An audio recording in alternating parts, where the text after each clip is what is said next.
I am Barber Alcoholic. You hear me? Yes, loud and clear. Okay. First off, I want to thank Milo for asking me to speak. Really, what a pleasure. It's an honor. Of course, being the alcoholic I am, I'm thinking, well, why did he call me? And that's kind of silly. I started getting sober when I was in my 20s. When 24, I came into the program. I was introduced to the program. I didn't come into the program. I was introduced to the program. Did not want what you people had. I didn't think you had too much. I was really pretty tacky, you know what I mean, for me. I went to meetings and I hated them. I absolutely hated them. My sponsor used to drag me around the meetings and that sort of thing. And then I went to, she took me to ACW, the NS house, and all these different meetings and stuff. And, and everybody was very nice and stuff. And I was very antisocial, actually, to tell you the truth. And finally, I drove her out of the state. She was a minister with MCC Church. And my drinking, I kept drinking on and off for like 6 years. Finally, when I was 30, I got sober. And she went to Minnesota, which was probably the best thing for her. She was very happy with her sobriety. I didn't understand it. I didn't get it. Everybody else wanted me sober, but I didn't want to be sober. I love drinking. I don't know. I've not met very many people that didn't like drinking. You know what I mean? And I loved it. And, it gave me, I could be somebody else other than myself. I could be friendly. I could laugh. I could do all sorts of things. Anyway, she directly deposited me at ACW, the Alcoholism Center for Women, with 2 paper handbags, 2 paper bags of my clothes, and ran for the hills.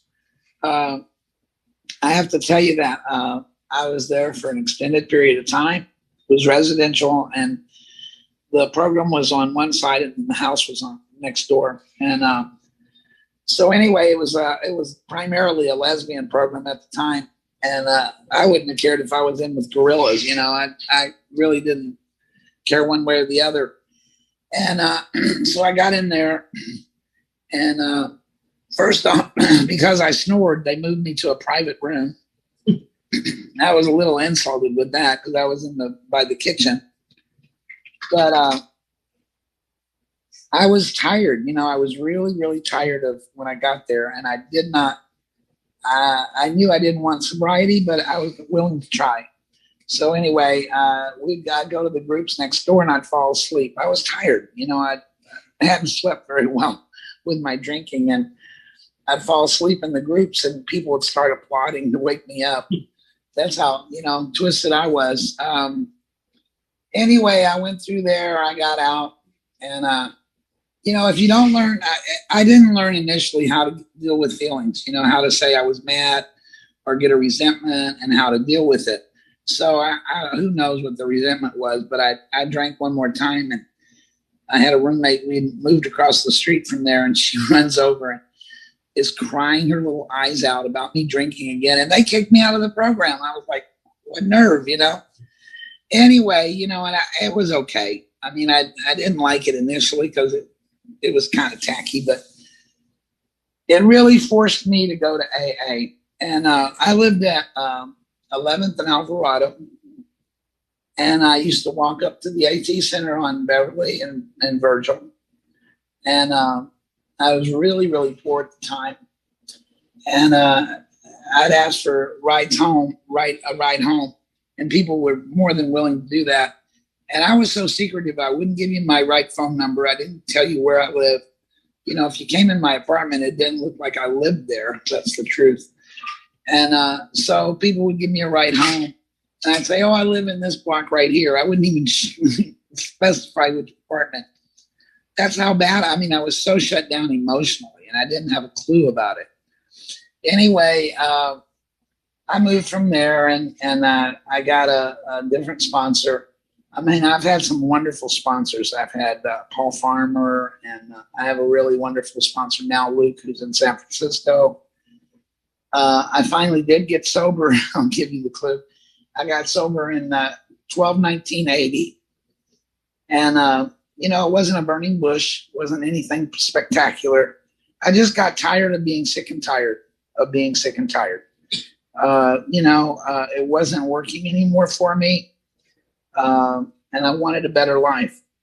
When finally I started getting serious, I would go to the AT Center. The AT Center used to be on Virgil and Beverly, like I said.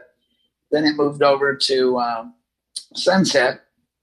And then it moved over to Hyperion, Griffith Park. And one of the things that really saved my life was that I learned how to get involved. I did not know how to do that before. When we were going to meetings, when I was going to meetings, we used to go to Piper's on Western. And I would invite myself and not know how. I wanted to go and learn how to socialize. So I'd go, and there'd be a whole bunch of us. It'd be like, 10 o'clock at night. Go have coffee. And I'd sit there like the bump on the log, didn't say anything. And people put up with me. They did. They were ingratiating. So I learned how to do that. And then finally, I started doing the steps. I finally got into a lot of action. I did not want to be an alcoholic. I thought it was kind of tacky to be an alcoholic. It was demeaning, I guess, in some way or another. And finally, I got over that. I mean, you are an alcoholic. You are an alcoholic. But anyway, I went through. I got sponsors, and I worked the steps. And the main thing I got to say is the steps and being involved. I used to be involved with all the holidays and everything that we do at the center. If it was a newcomer, this pandemic has really kind of stifled a lot of things. But, and back in the day, and not that far in the past, I'd grab up newcomers and say, we're going to go to breakfast, and we'd go to breakfast, a whole bunch of us. And I wanted them to learn how to be around people, how to socialize and stuff. And it was vitally important to do that. I've sponsored a lot of people. A lot of people have stayed sober, some haven't. But you know what? They eventually, because I know that probably they don't want you to cuss too much, but, it will fuck up your drinking going to AA. And that's really the truth. I've never seen anybody come back to the meetings and go, God, that drinking really works for me. Never in my life. It's never going to happen. And so what I know is that it does really mess it up. To think you got to speak for such amount of time. In my early years of sobriety, I was very, very lucky. Actually, in my first year, and I really try and cover this, but in my first year, I used to I lived in Red C's building. Red C was an old timer, and I just loved him to death. He was so funny. And it was on Wilcox, 747 Wilcox. Now, I can't tell you any other addresses other than that where I live now. But it was a studio apartment, and I used to let people stay on my couch. And within that first 6 months of sobriety, I had a woman come and stay with me who I thought was serious about the program.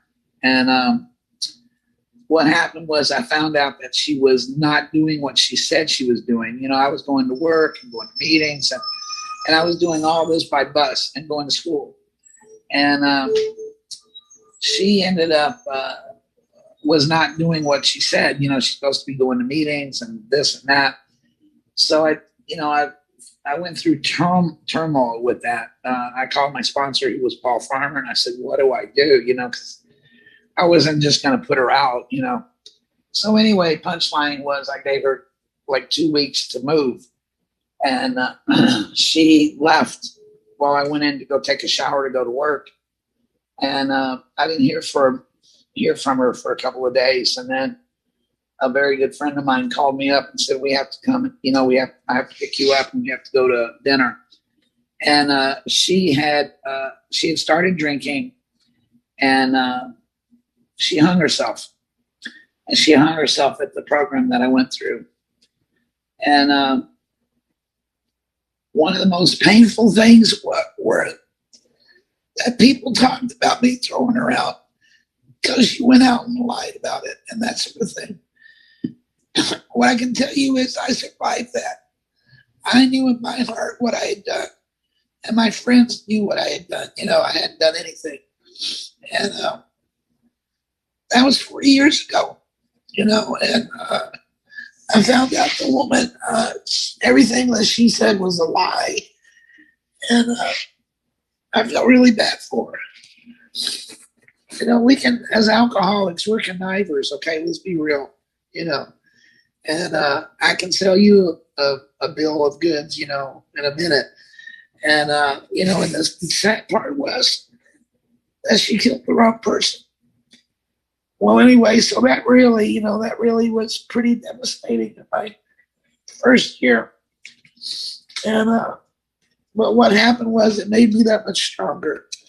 I lived in that building, I think, my first year.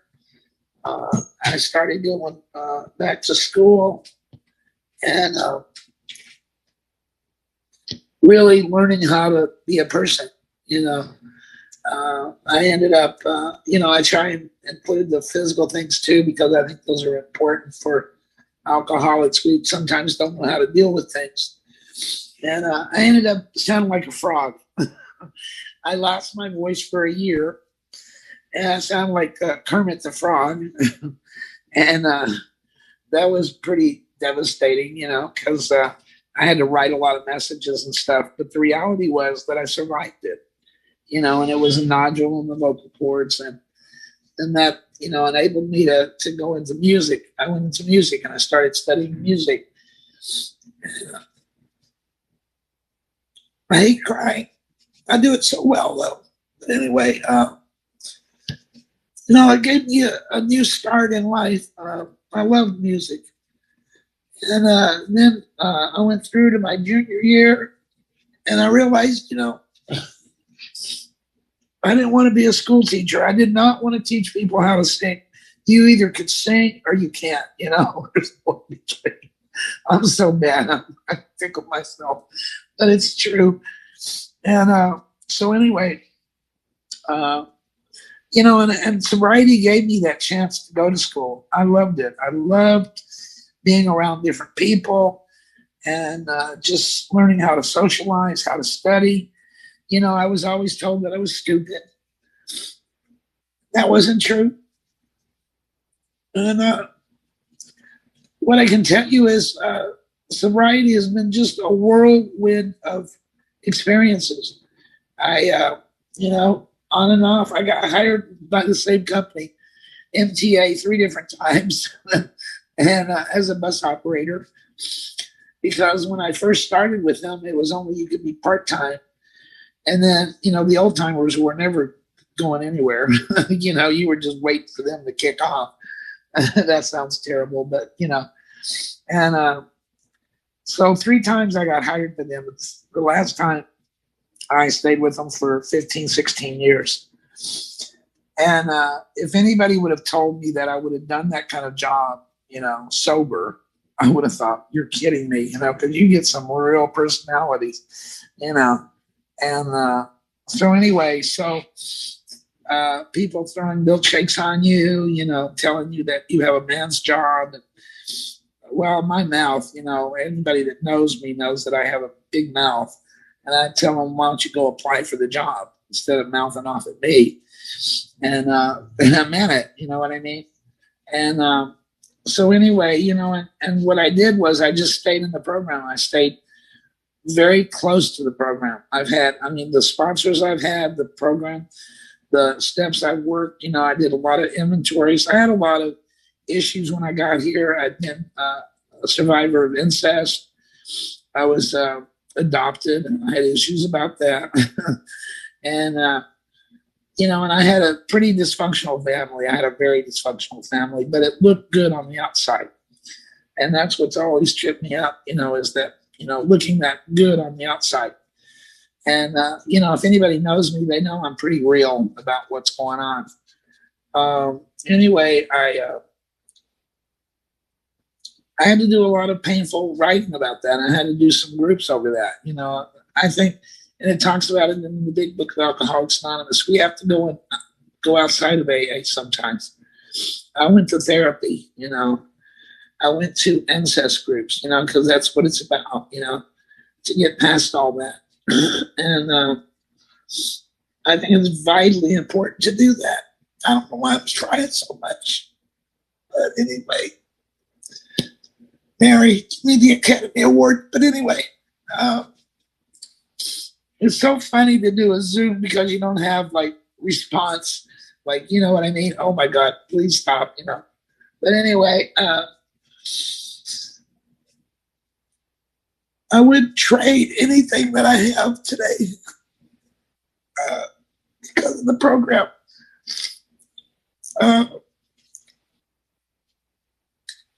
I think the pandemic has really done, some harm in some ways because I've not gotten to meet a lot of newcomers. I have people that I sponsor, I have newcomers, and they don't have the experience like what we had of going out for coffee, of going out, dancing or, that sort of thing. I mean, in my early sobriety, we used to go, a whole group of us would go country western dancing. And I lost, like a lot of weight with that. I loved it.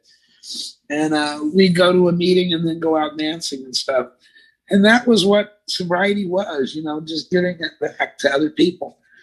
And I guess it's being carried on, but it's really hard, because everything being closed down. But, what's been fortunate, and I've been really fortunate, is that I occasionally go to outside meetings, where they're at the park, where you're distanced and you got your mask on and that sort of thing. And it's wonderful because I've met some really wonderful people. The guy was talking earlier, and it's really true, like Serenity Sam and all these old timers that were around when I first came in were just wonderful. We used to have, years back, we used to have the meeting over on at Christ the King Church at Rossmore and Melrose, the Squares meeting. And we had, some great times there, going and being there early, setting up, making the coffee, playing basketball, going inside and getting it all ready. And then the people come in, and participate. If you're new, the numbers you get are priceless. You may not want them, you may not use them, but you know what? Take them home, put them in a drawer. The best thing you can do is utilize them. Absolutely call people, practice calling people. I still do that to this day. I call some of my best friends, that have 40 years and, X amount of years of sobriety to check on them. Because we have to check on each other. It's like somebody said, it's not a I program, it's a we program, that we can do this together, and what I know is that if I give it away, I get to keep it, and that's really the absolute truth. I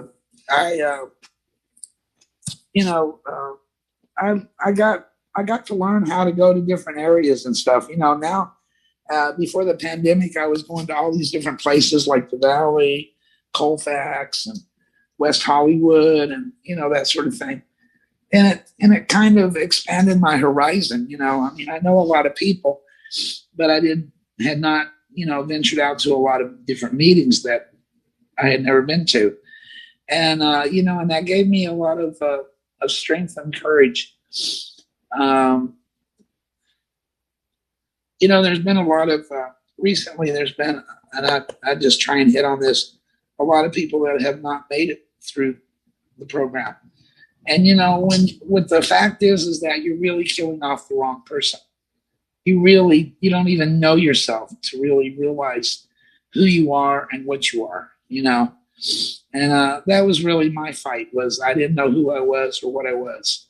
I've learned how to love myself and really care about myself and to care about others, because if I'm thinking about somebody else, then I'm not thinking about my belly button, and that's really the truth of it. When I got here, all I thought about was me. How are you not going to hurt my feelings? How are you not going to whatever? And that's not really important. Uh, with the inventory, the first few, inventories you do are going to really be superficial,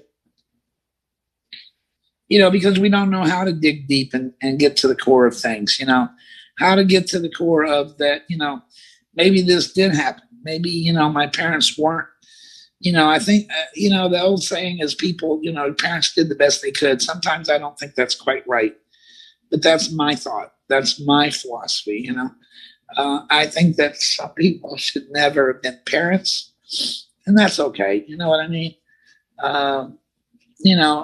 What I've gotten to do, and I really learned it through the program, was how to put together my own family of who I want to be a part of my family.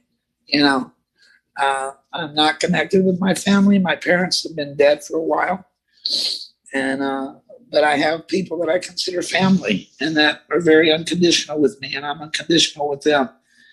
I love that, that I can call them up and say, this is what's going on. One of the things recently I've been going through the last couple of years, I had spine surgery, and then I got injured after being in a rehab, which injured my right rear cheek and has really kind of incapacitated me, and it's been a trip. It's really worked my last good nerve.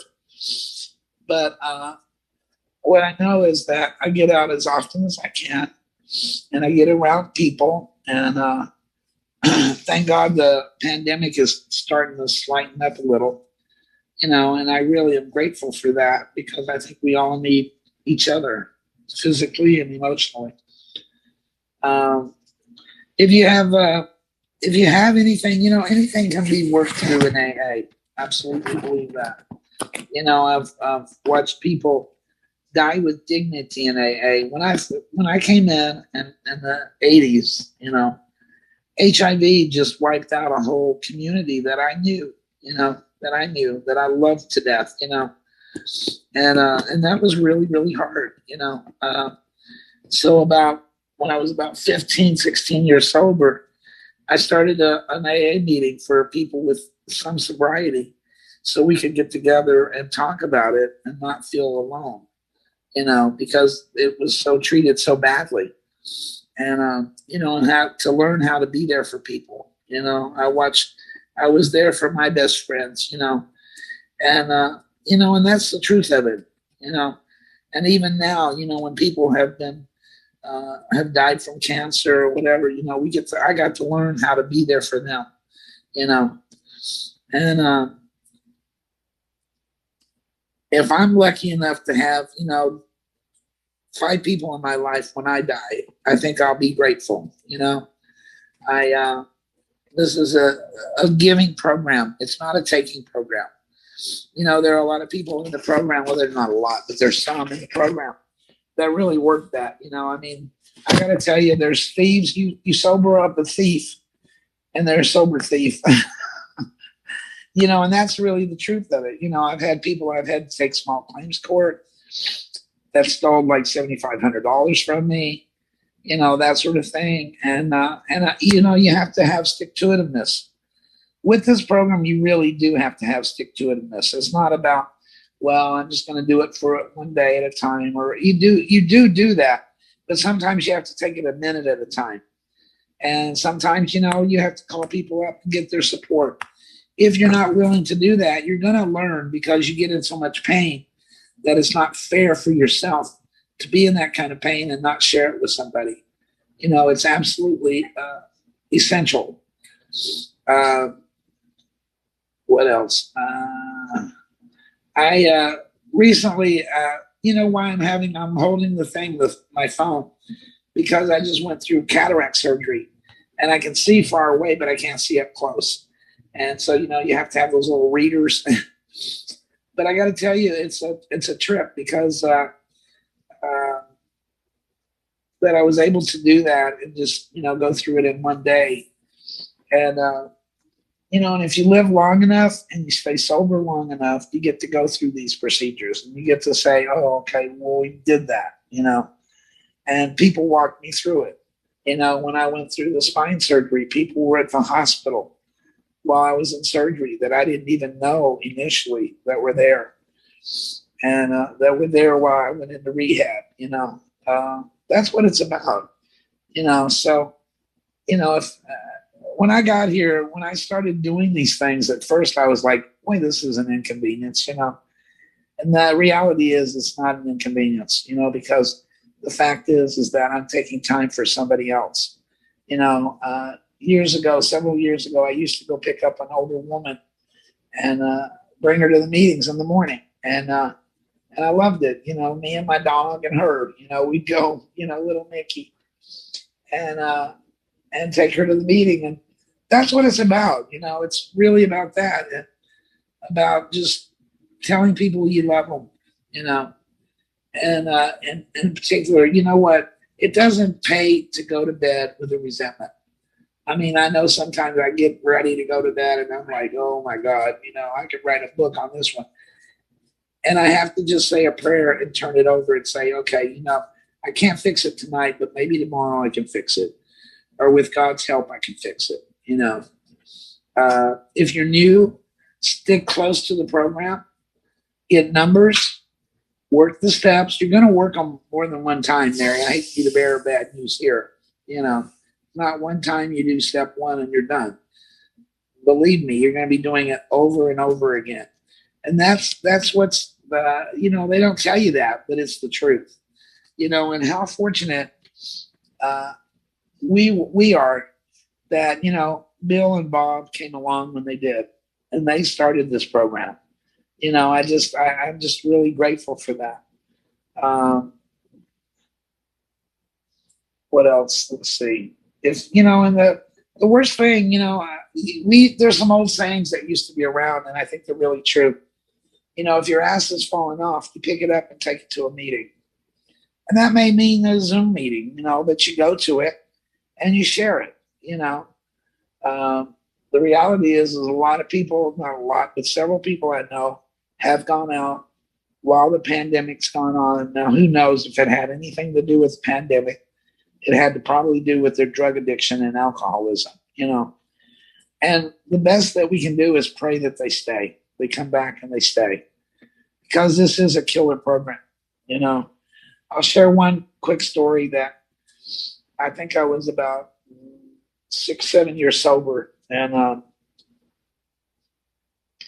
I don't know. I can't even remember where I was working at the time, but I had ended up in county hospital. And so I was in this ward, and I had such stomach problems. And so there was a woman next to me in the bed, and she never had a visitor. I kept track of when I was there. I had something like 48 visitors. Okay. And I'm not saying, wow, was that something else? It was overwhelming to me to think that people would come up to county hospital. Mary, that's a trudge. Okay.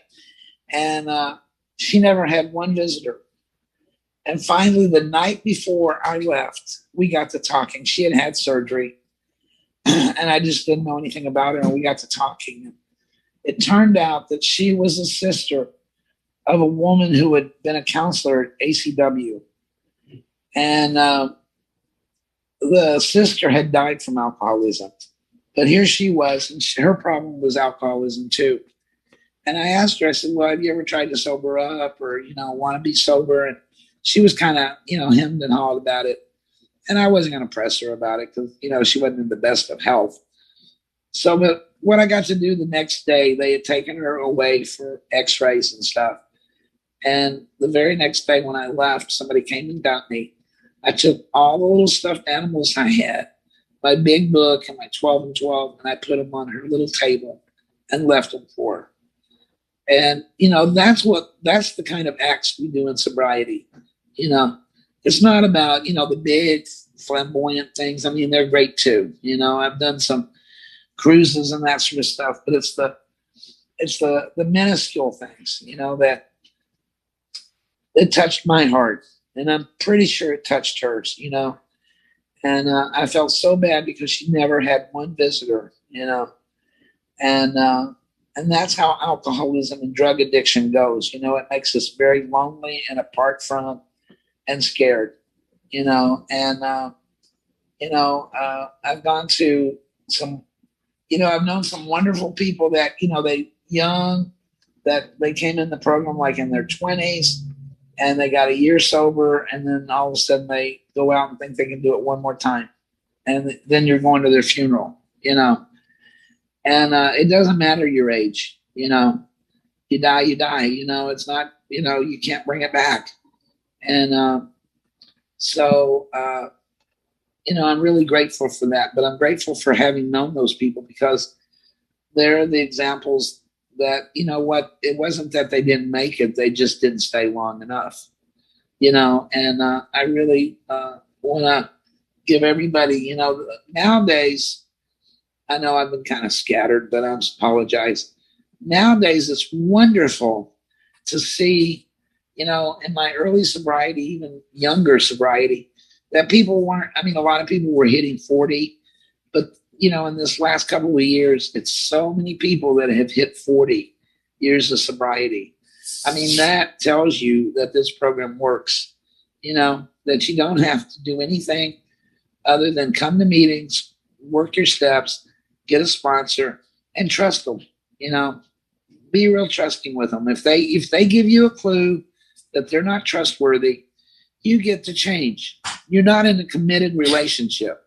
You're not in a contract, it's almost like you can change your underwear. You know what I'm saying? That's really the truth of it, is to move on and get somebody that's gonna tell you the truth, but that's gonna be honest with you, not somebody that's gonna pat you on the ass and say, "Oh, you're so cute, you're doing it fine." No, don't go for that, because that's not it.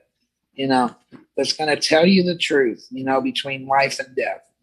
And I feel like I'm slowing down here. And I really miss going to the meetings. I'll share one thing. I was Secretary of Squares when we were still meeting in person, and then we went to Zoom. And I have to tell you, what an experience. It was actually a kind of a lark that I went and ran for secretary, because I was like, I don't know. I figured I could get elected as dog catcher. And I won. And what I got to tell you is that it was a real growing experience, that I got to walk through, and I got to get some wonderful speakers that I've known through the years, and be a part of that, and I had a great co-secretary. And the meeting, we started having refreshments. We started, and people were really coming to that meeting, and, it's still doing great now, So if you can get a commitment, I haven't gotten one now for a while, since about, I guess, November, but that's what keeps you connected. That's absolutely what keeps you connected. I got to reconnect with old sponsees, and Catherine Kennedy, these are people, and she died, and she was wonderful. She was a wonderful, wonderful woman. And she had been a sponsor of mine years back. And we got to rekindle our friendship and love, And what I can tell you is that those are irreplaceable. I have scrapbooks of pictures of people that are no longer around, that have died or stayed sober and died. And those are the things that you really count on. And those, when you have a low day, you pull those out and look at them and say, "Oh wow, I remember this party. I remember being there," and just being a part of. And the last thing, I keep saying the last thing, but I was connected with AALA for like 10 years, the convention. And I started out as security. They asked me, somebody had gotten drunk or something, I forget. So they asked me to step in, and I did that for 2 years. And then I did other positions, program. And then I got on the executive committee, and I loved it. I absolutely loved it. That will really tell you where your sobriety is. Okay. So when I got here, personalities used to kill me. You know what I mean? Mine and everybody else's. But I had such a great time. We all met on a regular basis and that sort of thing. And, and I know that's been really hard because, May's coming around. But I got to tell you, it was a great experience, even with the personalities. There are people you're not going to always like, but you have to love them, but you don't have to embrace them in your life. That's not to say that I do that all the time, but there are certain people that you just don't mix with. I don't mix well with. And that took me years to learn that. It took me years to learn that. I thought, oh, we're supposed to be ingratiating to everybody. No, if people hurt your feelings and are kind of mean-spirited, you get to X them out. You don't have to have them a part of your life. And that took me years to get that. What I can say is I mostly have people that really reinforce my sobriety, that love me unconditionally, and show me how this program works. So I know I'm about 5 minutes early, but I really want to thank Philo again and just tell you that no matter what, you stay sober. So thank you so much.